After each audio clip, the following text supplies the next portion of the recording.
I was 67 years old when my own son handed me $7, opened the front door, and let me walk out of the house I had spent my entire life building. No shouting, no anger, just quiet, careful words that made it sound reasonable. In that moment, I realized something far worse than losing a home. I had been erased slowly, piece by piece, and I had let it happen. But what he did not know was this: I still had something he could not take, and that was where everything began to change. Before we dive into today's story, take a moment to share where you're watching from. We love seeing how our stories bring people together from every corner of the world. Your thoughts and comments are what make this community so special, and we're truly grateful to have you here. If you haven't already, don't forget to hit that subscribe button and turn on notifications so you never miss a new story filled with drama, resilience, and unexpected twists. Now, settle in, get comfortable, and maybe grab your favorite drink because this is a tale you won't want to miss. Let's get started. My name is Margaret Ellis. I am 67 years old, and until recently, I believed I understood exactly where I belonged in this world. That place was a 2-story wooden house on a quiet street in Portland, Oregon. A house my late husband Daniel and I built together 35 years ago, board by board, paycheck by paycheck, dream by dream. After Daniel passed, the house became more than a place to live. It became a container for everything we had been. Every creak in the floor, every mark on the kitchen counter, every window that caught the gray Oregon light just right in the early morning carried a memory. I learned to live inside those memories. I woke up at 6, the same as always, and made tea instead of coffee because Daniel had always preferred tea. I sat by the window that overlooked the backyard and watched the garden change with the seasons. I knitted in the afternoons, wrote letters I sometimes never sent, and told myself that quiet was not the same as loneliness. Daniel had always handled our finances.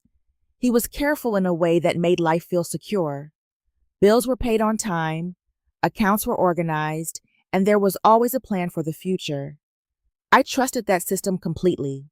Even after he was gone, I continued moving through life as if everything he had set up would continue to hold. I did not question it. I did not need to. That trust felt like another way of holding on to him. My son, Eric, started visiting more often about a year after Daniel passed. At first, I welcomed it without thinking. A mother notices things, even when she does not say them out loud. Eric smiled the same way he always had, but there was something behind it now, something tight and strained. He talked about work, about deals that were almost closing, about opportunities just around the corner. I listened, nodded, and chose not to press when his words moved too quickly or did not quite add up. When he suggested that he and his wife Vanessa move in with me, he said it casually, as if it were the most natural thing in the world. He talked about being closer, about helping out, about how it would be good for all of us. I felt something inside me lift at the idea. The house had been so quiet for so long. I missed the sound of another voice, the rhythm of shared meals, the feeling of being needed. Vanessa arrived with a kind of presence that filled a room without asking permission. She was composed, attentive, and always seemed to know exactly what to say. She called me thoughtful, told me how beautiful the house was, how lucky Eric was to have grown up there. I liked her, or at least I wanted to. The first few weeks felt almost like a return to something I had lost. There was laughter at the dinner table, movement in the hallway, the soft noise of life happening around me again. I told myself this was what healing looked like. The changes began quietly. A cabinet reorganized, a different set of dishes placed at the front, a suggestion about better lighting in the living room. Vanessa always explained her choices, always smiled when she did. Everything made sense. Everything seemed reasonable. I agreed to all of it. At some point, though I could not say exactly when, I noticed that I paused before walking into my own kitchen. It was only for a second, a small hesitation, but it was there. I told myself it meant nothing. The house still looked the same. My life still looked the same. But something, just beneath the surface, had begun to shift. If you're still watching and starting to sense that something isn't quite right in this home, comment number 1 below to let me know you're with me. Now let's move into chapter 2, where the changes become harder to ignore. At first, I told myself it was just adjustment. 3 people living under one roof would naturally require a little shifting, a little compromise. That was what I believed every time I opened a cabinet and found something no longer where I had left it. The mugs moved from the left side to the right, the spices rearranged in a way that made sense to someone else, not to me. None of it was wrong. It was simply unfamiliar. Vanessa moved through the kitchen with a quiet confidence, as if she had always belonged there. She cooked more often than I did, preparing meals that looked beautiful and carefully planned. She would ask if I wanted to join, but by the time the question came, everything was already decided.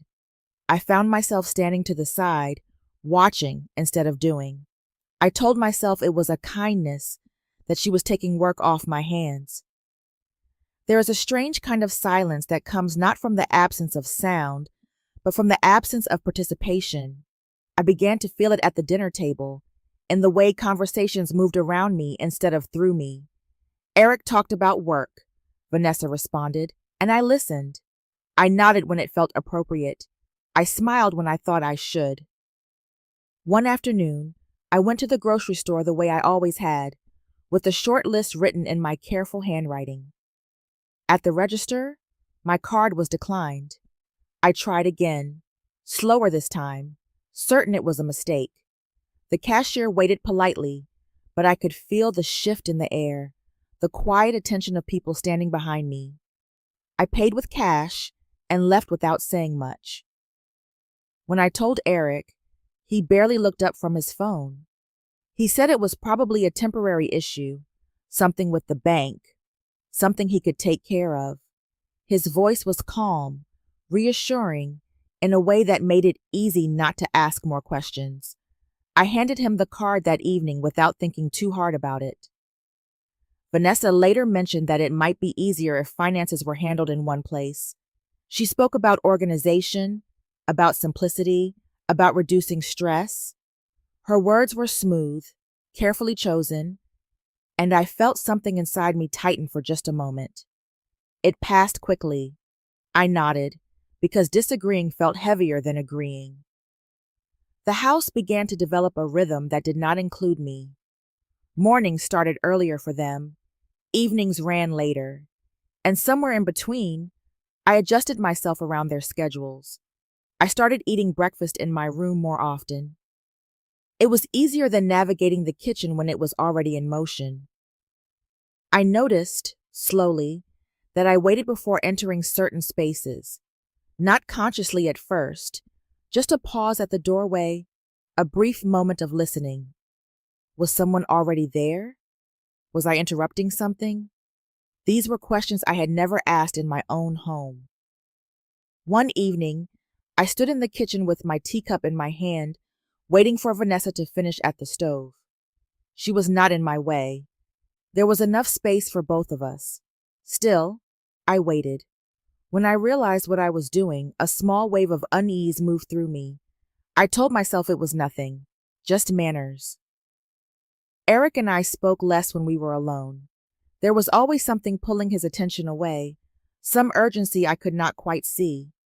When Vanessa joined us, conversation shifted direction without effort, as if guided by an invisible hand.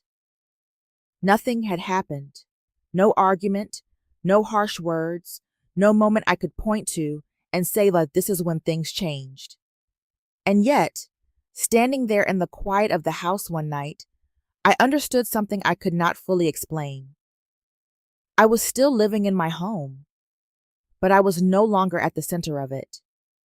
If you're still here and beginning to feel how quietly everything is slipping out of her control, comment number 2 below so I know you're following. Now, let's move on to chapter 3, where one small decision changes everything. It happened on a quiet afternoon, the kind of afternoon that does not leave a mark on your memory until much later, when you realize it should have. I was sitting at the kitchen table with a cup of tea, the same place I had sat for decades, the same light falling across the surface in a way I could have traced with my eyes closed. Eric came in carrying a folder. He did not sit right away. He stood for a moment, shifting his weight, then pulled out the chair across from me and placed the folder on the table between us. His movements were casual, almost rehearsed in their ease. He said he needed my help. That was how he began. He explained that his business had run into some complications. Nothing unusual, just timing issues, cash flow delays, the kind of problems that happen when the deals take longer than expected to close. His voice was steady, but there was a thinness to it, as if the confidence he was trying to project did not quite hold. The papers, he told me, were part of a restructuring, temporary, standard, necessary to secure a loan that would allow everything to stabilize. He used words that sounded important but distant, the kind of language designed to smooth over details rather than clarify them. I looked at the first page. The text was dense, filled with terms I recognized but did not fully understand in that context. I saw my name. I saw the address of the house. I felt a brief, quiet hesitation move through me. Vanessa was in the kitchen, leaning against the counter, scrolling through her phone. She glanced up just long enough to say it was all straightforward, something people did all the time. Her tone was light, almost dismissive of any concern. Then she returned her attention to the screen. Eric picked up a pen and slid it toward me. I remember noticing that he did not look at me directly when he did it. His eyes flicked to the papers, then to his phone, then back to the table. It was a small thing, the kind of detail you might ignore in the moment.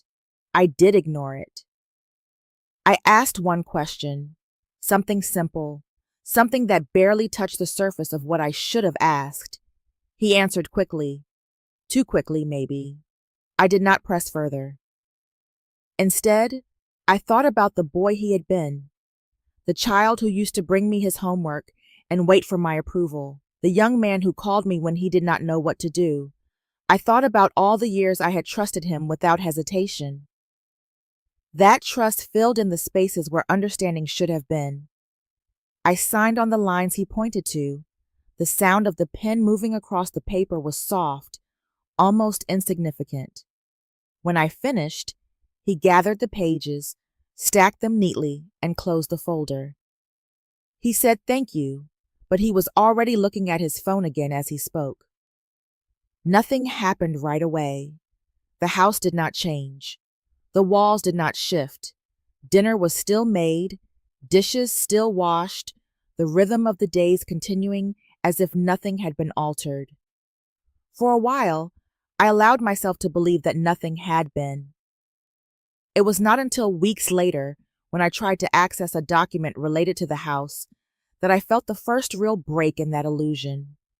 A simple request turned into a delay, then a redirection, then a quiet refusal. I stood in the hallway with the phone in my hand, listening to explanations that did not quite explain anything.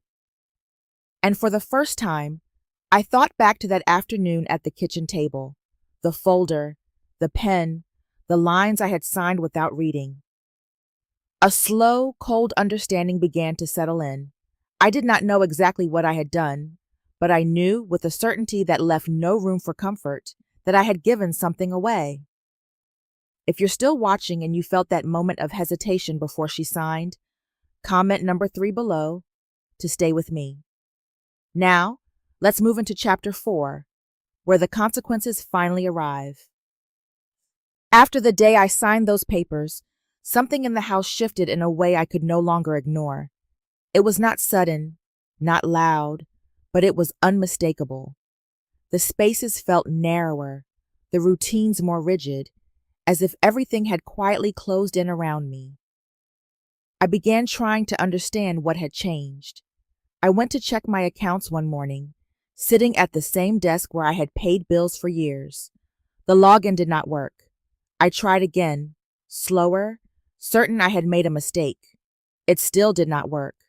When I asked Eric about it later, he said there had been some updates, something about consolidating accounts for efficiency. He told me not to worry, that he was handling everything. I wanted to ask more, but the words did not come easily. There was something in his tone that made questions feel unnecessary, even inconvenient. Vanessa added that it was temporary, just until things stabilized. She spoke with the same calm certainty she always used, and I found myself nodding before I had fully processed what she was saying. Days passed, and I realized I no longer had access to anything that had once been mine. Not the accounts, not the documents, not even the small decisions about the house. Furniture was moved without discussion. Rooms were reassigned with quiet finality. I learned about changes after they had already been made. I started adjusting myself in ways I had never done before. I waited before entering the kitchen, choosing moments when it was empty. I kept my belongings contained, as if I were a guest who had overstayed her welcome. I told myself I was being considerate, that I was avoiding conflict. But one evening, standing in the hallway outside what used to be my bedroom, I understood something I had been trying not to see. I was no longer living in my home. I was existing around it. The conversation happened the next morning. Eric asked me to sit down, his voice steady in a way that felt practiced. Vanessa stood nearby, not interrupting, but present enough to shape the moment. He said it might be better if I stayed somewhere else for a while. He talked about space, about stress, about needing room to focus on work. He said it would be temporary, that it was for the best. I listened, trying to find the place where his words connected to the life I had known. I could not find it. I asked him if he meant I should leave. He did not answer directly. He repeated that it would help everyone. There was no argument, no raised voices, just a quiet understanding settling into place. Vanessa brought a small bag to the doorway. She said she had packed a few essentials for me. Her tone was polite, almost kind. She placed $7 into my hand, folded neatly, as if it were something thoughtful. I looked at the money for a moment longer than I meant to. It felt strangely heavy. I put on my coat. I did not take anything else. I did not walk through the house to say goodbye to the rooms. I did not look back at the kitchen or the window where I had spent so many mornings. I stepped outside and closed the door behind me. The air was cold, sharper than I expected. I stood on the sidewalk, the house at my back, and waited for something inside me to break. It did not. What I felt instead was a quiet, hollow clarity. Later, sitting on a bench a few blocks away, I began to understand what had happened. The papers I had signed, the accounts I could not access, the way decisions had been made without me. It was not confusion. It was design. And somewhere beneath that realization, another thought began to form. The house had not just been taken from me. It had been used. If you're still here and that moment hits you harder than expected, comment number 4 below so I know you're still with me. Now, let's continue to chapter 5, where everything begins to shift. The motel room smelled faintly of cleaning chemicals and something older that no amount of scrubbing could fully erase. The carpet was worn thin near the door, and the curtains did not quite close all the way, letting in a narrow strip of gray Portland light even at night. It was the kind of place you do not plan to stay in for long, which made it exactly where I had ended up. I sat on the edge of the bed with the small bag Vanessa had handed me. Everything I owned in that moment fit inside it. A sweater, a change of clothes, a brush, a few folded papers I had not yet had the strength to look at, and the $7, still tucked into the side pocket where I had placed them without thinking. I took each item out slowly, laying them beside me as if order might give the situation some kind of shape. The room was quiet, except for the hum of the heater that clicked on and off without warning. I found myself listening to it, as though it were something steady I could rely on. At the bottom of the bag, beneath the clothes, I felt something firm and unfamiliar. I pulled it out and turned it over in my hand. It was one of Daniel's old credit cards. For a moment, I simply looked at it. I had not seen it in years. He used to carry it in his wallet, tucked behind his identification, something he rarely mentioned but always kept. I remembered him once telling me it was for emergencies, though he had never explained what kind. I almost set it aside. There was no reason to think it would still work. Daniel had been gone for years. Whatever accounts he had managed, I assumed they had been closed or transferred or simply left behind with everything else that no longer existed. Still, I kept holding it. The number printed on the front felt oddly solid under my thumb. The expiration date had not yet passed. That detail surprised me more than it should have. I turned the card over again, reading the name as if it might tell me something new. I sat there for a long time, weighing a decision that felt larger than it should have been. It was just a card, but using it meant stepping into something I did not understand. It meant relying on a system Daniel had built without me, trusting it the way I had trusted him. Eventually, necessity settled the question. I walked to the small convenience store across the parking lot. The air outside was cold, sharper than it had been earlier in the day. I moved slowly, aware of how little stood between me and having nothing at all. Inside, I picked up a few simple things: bread, a small container of soup, a bottle of water. Nothing more than I needed. At the counter, I hesitated for a brief second before handing over the card. The clerk ran it without comment. The machine processed the payment quickly. No pause, no hesitation, no decline. Approved. I stood there, waiting for something to go wrong, for someone to stop me, for the system to correct itself. Nothing happened. The receipt printed, and the clerk handed it to me as if this were the most ordinary transaction in the world. Back in the room, I sat down again and looked at the receipt more carefully. The balance information printed at the bottom caught my attention. The available credit was far higher than I expected, higher than anything Daniel had ever mentioned. It did not make sense. I turned the card over in my hand again, feeling its weight differently now. This was not something forgotten or inactive. This was something maintained, something intentional. For the first time since I had walked out of my house, I felt a shift inside me. It was small, but it was real. I had believed I had nothing left. But that was not entirely true. And whatever this card represented, I knew one thing with certainty. Daniel had not left it behind by accident. I did not sleep much that night. The card sat on the small table beside the bed, exactly where I had placed it after returning from the store. I found myself looking at it again and again, as if it might explain itself if I waited long enough. By morning, I knew I could not ignore it. Daniel had never been careless with anything, especially not money.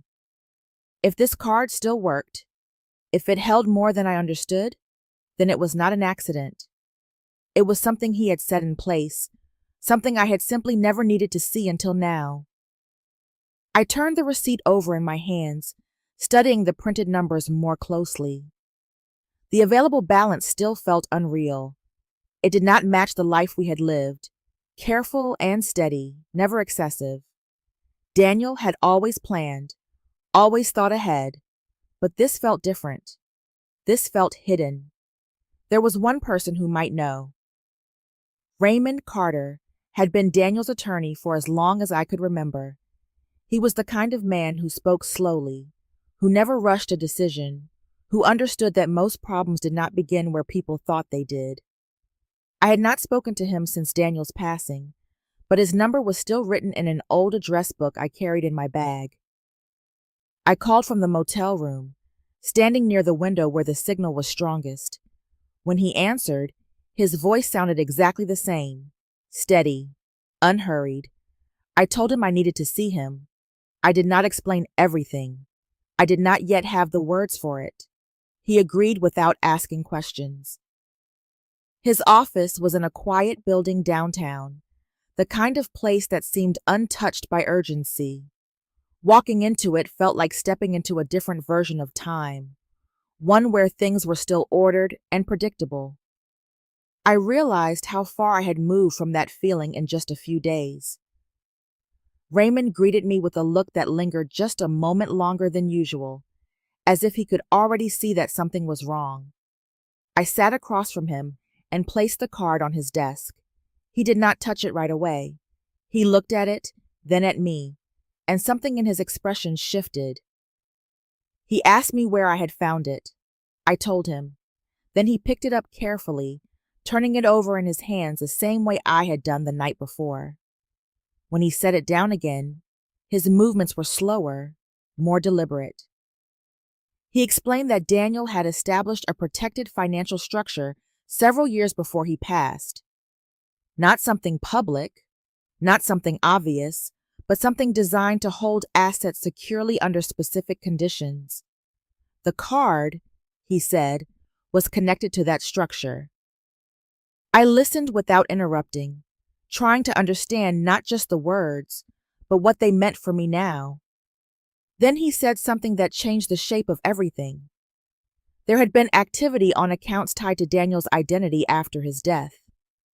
The room felt quieter when he said it, as if the air itself had shifted. He showed me records, dates, transactions, patterns that stretched across months, even years. None of it had come from me. I began to trace the timeline in my mind. When Eric moved in, when Vanessa arrived, when my access to everything began to disappear. The pieces did not fall into place all at once, but they moved closer together. Raymond hesitated before continuing.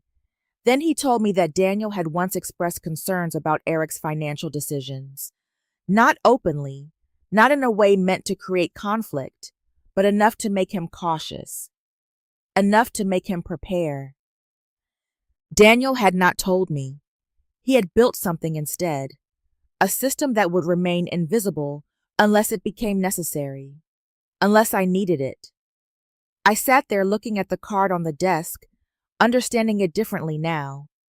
It was not just a resource, it was a message. Daniel had seen something I had chosen not to see, and he had left me a way to respond. For the first time since I left the house, I felt something change inside me. I was not just reacting anymore. I was beginning to understand. And understanding meant I had a choice. If you're still watching and realizing just how deep this situation really goes, comment number 6 below to let me know you're here. Now let's move into chapter 7, where the full truth starts to come into focus. By the time I returned to Raymond's office for the second meeting, something inside me had settled into a different kind of stillness. It was not calm, not exactly, but it was no longer confusion. It was the kind of clarity that comes when you stop asking whether something is wrong and begin asking how far it goes. Raymond had prepared a set of documents, arranged neatly across the conference table. He walked me through them slowly, giving me time to absorb what I was seeing. Bank statements, transaction logs, account histories. Each page added another layer to a picture I had only begun to understand. The activity tied to Daniel's identity was not random. It followed patterns. Charges appeared regularly, spaced in a way that suggested intention rather than impulse. The amounts were large but controlled, never extreme enough to draw immediate attention, never small enough to be meaningless. Whoever had done this understood how to move quietly. I studied the details more carefully than I expected myself to. Names of stores, locations, services. There were purchases that did not belong to the life I had lived with Daniel. High-end clothing, travel bookings, specialized services I had never heard of. It was not difficult to imagine where those things had come from. Vanessa's presence filled in the gaps without needing to be named. I could see the shape of her life in the numbers, the confidence, the control, the careful construction of appearances. It had been there all along, just not where I had thought to look. Eric appeared in the records as well, though not always directly. There were payments tied to accounts he had access to, transfers that passed through his business, expenses that benefited him without being clearly initiated by him. It was enough to place him inside the structure, but not enough to show that he had built it. That difference mattered more than I expected. I sat with that realization longer than I did with any of the others. My son had been part of this, whether he understood it fully or not. He had lived inside the system that had taken everything from me. He had accepted what it provided. That could not be ignored. But there were also gaps, moments where the decisions did not align, where actions seemed to come from somewhere else. Vanessa's influence was not just present, it was guiding. Raymond asked me what I believed. I did not answer right away. I looked down at the pages again, at the patterns that had replaced the life I thought I knew. I said that Eric had seen something. Maybe not all of it, maybe not enough to understand the full truth, but enough to question. And he had chosen not to. That choice carried its own weight. Raymond nodded, as if he had expected that answer. He explained that the situation had moved beyond something we could resolve quietly. The use of Daniel's identity, the structure of the accounts, the scale of the transactions, all of it pointed toward financial fraud that would require formal investigation. This was no longer a private matter. I listened, and for the first time, I did not feel the urge to step back. I thought about Daniel, about the systems he had built without telling me, about the way he had prepared for something he could not fully prevent. I understood now that he had not done it out of suspicion alone. He had done it out of responsibility. He had left me a way to respond. I placed my hands flat on the table, grounding myself in the moment. For days I had been reacting, trying to keep up with what had already happened. But sitting there, looking at the full shape of it, I felt that shift again, stronger this time. I was no longer trying to understand what had been done to me. I was deciding what I would do next. I told Raymond to move forward. Once I made the decision to move forward, everything began to take on a different shape. The uncertainty that had followed me from the moment I left the house started to settle into something more defined. It did not become easier, but it became clearer. Raymond introduced me to a financial investigator named Laura Mitchell. She was precise in the way she spoke, careful with her words, and focused on details most people would overlook. Sitting across from her, I realized that what had happened to me was no longer just a personal story. It was a case. We began with everything I could remember. I walked them through the months leading up to the day I left. The small changes in the house, the way Vanessa took control of routines, the conversations that no longer included me, the moment my account stopped working, the papers I signed without reading. Each detail, no matter how small it had seemed at the time, was written down, examined, placed into a larger structure. What once felt like scattered memories began to align into something cohesive. Laura traced the financial activity alongside my timeline. She showed me how the restrictions on my accounts matched the period when new transactions appeared under Daniel's name. She connected the timing of Eric's business struggles to the use of the house as collateral. The pattern was not accidental. It was coordinated. Seeing it laid out like that removed any remaining doubt. The house had been leveraged without my understanding. The documents I signed had enabled it. The accounts tied to Daniel had been used to support a life that was never meant to include me. I listened carefully, asking questions when something did not make sense. I found that I was no longer afraid to ask. There was a steadiness in me that had not been there before, something that allowed me to face each piece of information without turning away.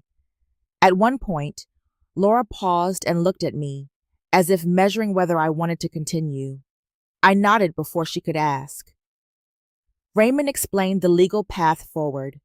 We would challenge the transfer of ownership based on lack of informed consent. The documentation supported that I had not been fully aware of what I was signing. At the same time, the use of Daniel's identity opened a separate line of action involving financial fraud. This was not about retaliation. It was about restoring what had been taken. I thought about the moment I signed those papers, about how easily I had trusted, how quickly I had dismissed my own hesitation. For a brief second, I felt the weight of that decision again, but it did not pull me under the way it had before. I understood now that trust was not a mistake. The misuse of it was. As the investigation moved forward, the evidence continued to build. Records confirmed that the house had been used as collateral for a significant loan. The scale of it was larger than I had imagined, but it no longer shocked me. It fit into the pattern we had uncovered. Authorities became involved soon after. The case had moved beyond what could be handled privately. It was no longer just about documents and accounts. It was about accountability. I prepared myself for what that meant. Eric's name would be part of this. Whether he understood everything or not, he had been inside it. That truth did not disappear just because it was difficult. I sat with that longer than anything else, but I did not step back. For the first time since I had walked out of my house, I felt something solid beneath me again. Not certainty, not comfort, but direction. I was no longer trying to return to what I had lost.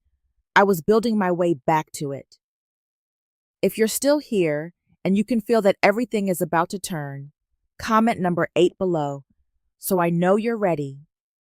Now, let's move into the final chapters and see how this story truly ends. The day I walked back into the house, it did not feel like a victory. It felt quieter than that, more grounded, as if something that had been unsettled was slowly finding its place again. The legal process had taken weeks. Documents were reviewed, statements were given, and decisions were made in rooms that did not belong to me. When it was over, the outcome was clear. The transfer of ownership had been reversed. The house was mine again. No announcement marked the moment. No one handed me anything with ceremony. It was simply confirmed, written in language that carried more weight than emotion. Vanessa's case moved forward separately. I did not follow every detail. I knew enough to understand that the system she had relied on would now hold her accountable. That was not something I needed to witness. Eric was not there when I returned. I was told he had moved into a small apartment across town. His business had collapsed under the weight of everything that had surfaced. There were consequences that would take time for him to understand fully. I unlocked the front door with the same key I had carried for years. The house smelled different. Not wrong, just unfamiliar in small ways. I stepped inside and closed the door behind me, standing still for a moment as the silence settled around me. It was not the silence I had left behind. It was something steadier.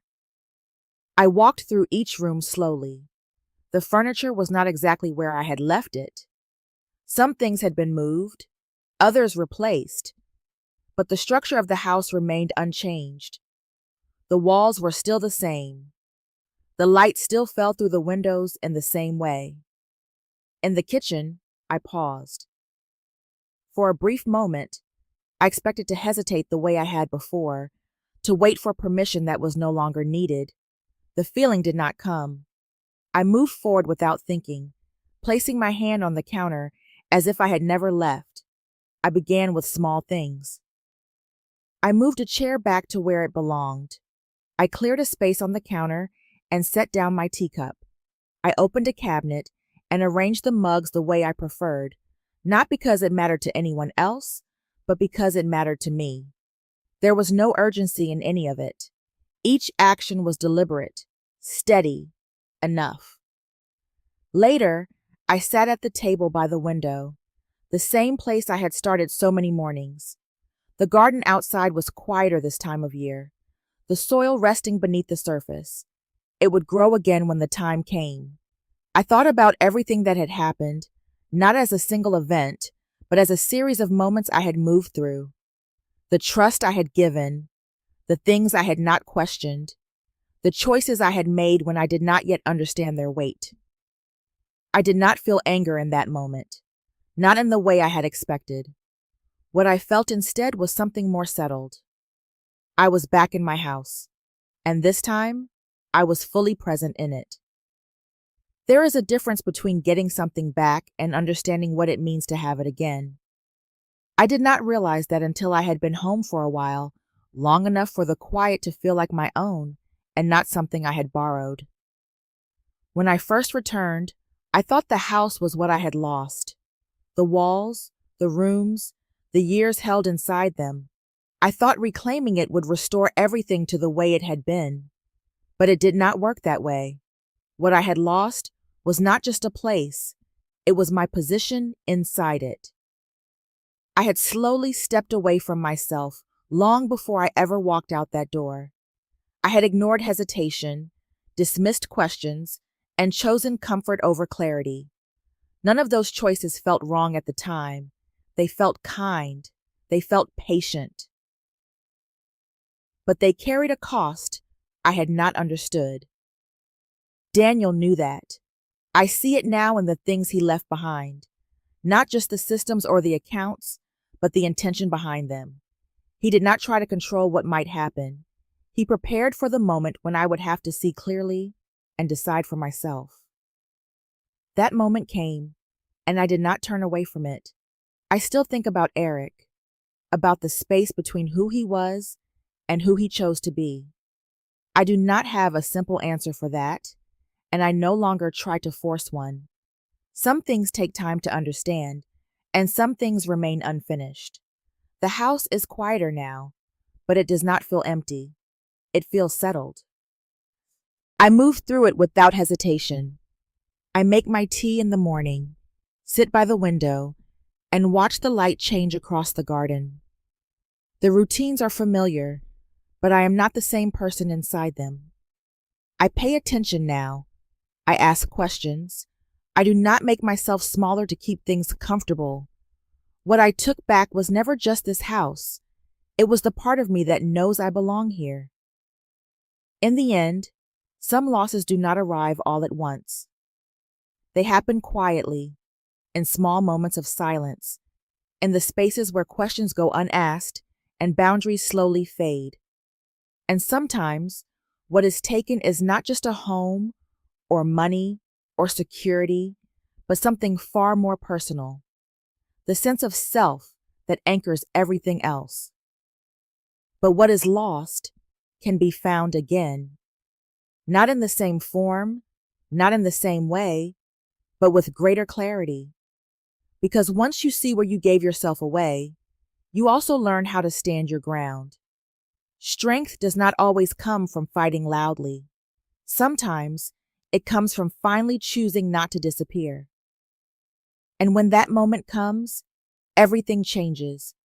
Thank you for being here and sharing this journey. If this story resonated with you, please leave a comment and share your thoughts. Do not forget to follow and subscribe for more stories like this.